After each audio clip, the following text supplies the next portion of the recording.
Douwpop in Hellendoorn, Oerissel. Verliene Wieketoonzje. Het Broken Brass Ensemble speelt op dat festival met haar zonneblazers en een percussionist. En het Tukkense publiek vindt het fantastisch. De Friese band bestaat nog maar een jaar, maar speelt het Nederland plat. De band is dus hot. Wat is er nou zo leuk om blaasmuziek? Ja, het is gewoon hut en het scheurt gewoon. En, het is altijd feestje, want we zijn natuurlijk al mobiel. Dus wat dat betreft is het ideaal dat iedereen een toeter in de hand heeft in plaats van al een instrument op het podium. Ik ken ook al hier ambitie van vroeger, van de dekdweilers en van de Borma Big Band. En, al binnen de blaasmuziek in Friesland.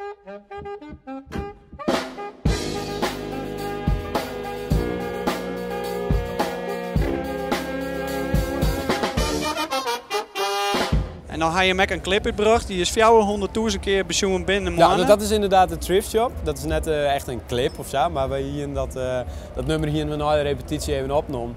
En dat hebben we op YouTube zetten inderdaad. En toen is de bom ontploft, dus maar dat wie je net verwacht.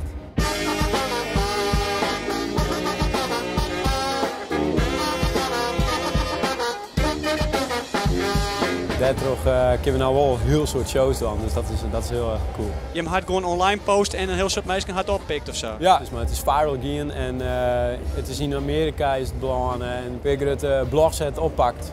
En RTL Nieuws hier het oppakt en toen moest het zeg maar echt hut. Ja, dat verbaast mij wel, ja.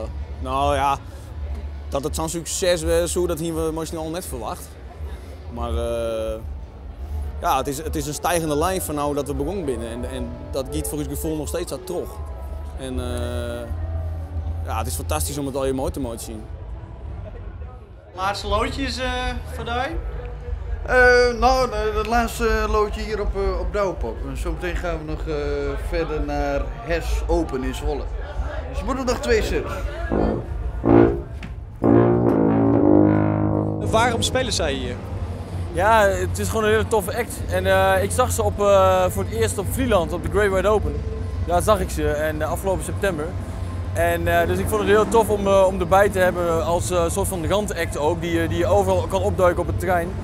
En nou ja, met dat gebeurde, zeg maar, braken ze ook redelijk hard door natuurlijk, ondanks met de Thrift Shop, met een editie op YouTube. Dus het was wel een goede timing. Zijn ze origineel in wat ze doen? Zijn heel erg origineel, vind ik. Ja, absoluut. Zoiets hebben we nog niet in Nederland.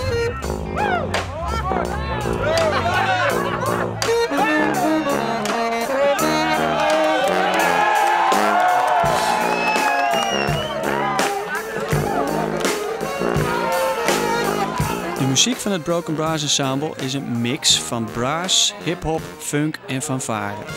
En dat slaat on. Ek op Douwpop.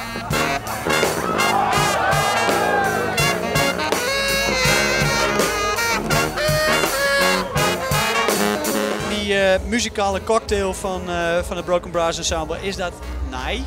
Zoals je hem het presenteren? Ja, wat wij doen is echt uniek. Ja, daarom gaat het nou zo goed natuurlijk. Omdat wij hebben een eigen sound en we doen ons eigen ding. En het is altijd feest. Er ben geen andere bands ergens op deze planeet die vergelijkbare muziek maken. Nou ja, we hebben natuurlijk wel een heel soort invloed, vooral uit de New Orleans en de Amerikaanse stijl van de brassmuziek. Maar dit soort bands is er nog net. Pieter Klaas kan het mooi vertellen. Maar is de band werkelijk zo uniek als hij het voorstelt? Wat zat zijn bandmaat ervan? In Amerika is het heel bekend. Er stikt het in principe van dat soort bands, vooral in de omgeving van New Orleans. En ja, het is hele opzwepende, feestelijke muziek en dat moet je Rick ontslaan. En in Friesland had je eigenlijk net zo'n soort van clubjes die muziek maken? Nee, eigenlijk net. Nee. Daarom is het idee een beetje ontstaan bij Peter en Pieter Klaas om dat toch een keer wat mooi te doen. En nou ja, dus juist wat er nou hier gebeurt. Het Broken Brass Ensemble is dus naast een leuke band en goede muzikanten ook een niche in de Nederlandse muziekmarkt. Die kenmerken hoe gelijk was nog geen garage te wijzen voor succes. Contacten en netwerken in de muziekindustrie zijn lieke belangrijk. Wat dat omgeeft had de band een goeie aan haar manager Peter Reen. Peter is net alleen nog een van de bedenkers van de band, maar is ook programmeur van het Bolwerk in Snits en organiseert ook een tal festivals in Friesland. Hij is benamen achter de schermen flink in het spier om de band op de muzikale kaart te zetten. Nee, dat dacht ik al. Ik hie hem dus graag even voor de kamer een paar vragen stelt. Maar dat woe hij spittig genoeg net. Hij wil dat de muzikanten alle aandacht krijgen. Heb je daarom mijn vest aangetrokken? Zit dus neer oors op om die muzikanten dan maar even aan het wut te hebben nu hem. Zonder Peter wij hier nou net zitten. Dus Peter die regelt dat wij hier eten krijgen, een biertje krijgen en dat we jongens ik weer thuis komen. Dus wat dat betreft, ja, die Peter dat is echt een held. Maar qua marketing?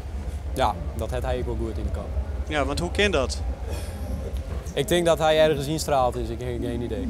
Maar hij is programmeur bij het Bolwerk, hij doet een soort festivals. Scheelt dat, zeg maar, om je een beetje op elkaar te zetten, want hij had natuurlijk wel een groot netwerk. Ja, dat denk ik wel.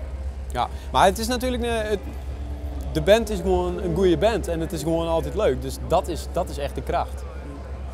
En was er dan verder mooie regels en dat soort dingen, dat maakt het dan misschien net iets zo vol uit. Maar het is gewoon de band die het doet. Ja, maar ik ken een soort bands. En een heel soort bands zeggen ze, ja, dan is het nog zo goed wezen, maar als toen net die meisje kist en die netwerk net hast, ja, dan komt het maar net. het begint natuurlijk altijd wel met een goede band. Ja. Maar het scheelt wel dat je hem een beetje meeliften kan natuurlijk op zijn netwerk, of net? Ja, ik denk het wel. Ja.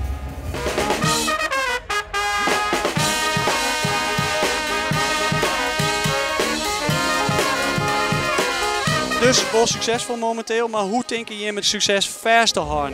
Nou, volgende maand komen we maar een EP. Al je eigen nummers en vlak daarvoor komt dus een single uit. En dan proberen we het hele festivalseizoen gewoon oerel en nergens te spelen.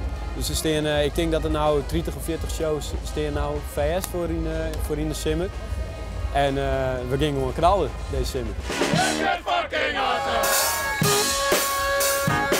Voor 4-4 ben wij internationaal. Dat hopen we. Toch? Tuurlijk.